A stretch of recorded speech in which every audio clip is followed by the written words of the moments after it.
Magandang araw po sa inyong lahat, lalong-lalo na po sa iyo, Ma'am Minchelin B. Helera.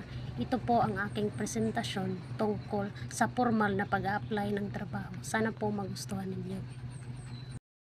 Ako po si Jasmine Buklasan Resumadero, Section 1A26, BS Ed, First Year, from Cluster Maluku Manolo, Fortich, Bukidnon. Pasok! Magandang araw po. Tuloy ka, Iha, tuloy ka. Dito ka dito.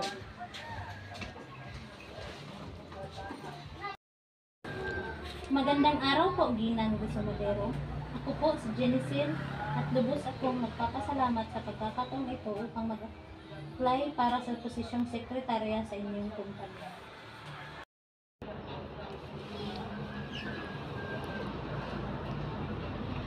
Magandang araw rin sa iyo, Jenicel. Salamat sa iyong interes sa aming kumpanya. Maaari mo bang ikwento ng kaunti ang tungkol sa iyong sarili at bakit mo napiling mag-apply para sa posisyong ito? Ako po ay nagtapos ng kursong Business Administration mula sa Bukidnon State College at may 4 na taong karanasan sa sekretarya. Nais ko pong magamit ang aking kaalaman at kasanayan upang makatulong sa pag-abot ng mga layunin ng inyong kumpanya. Magandang pakinggan iyon. Ano sa tingin mo ang iyong mga pangunahing lakas na maibahagi sa aming organisasyon? Naniniwala po ako na ang aking kasanayan sa pagsasekretarya at ang aking dedikasyon sa trabaho ang makatulong upang magdala ng positibong epekto. Napakaganda.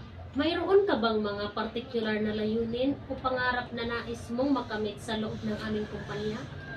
Opo, nais ko pong patuloy na matuto at magpaunlad ang aking mga kasanayan.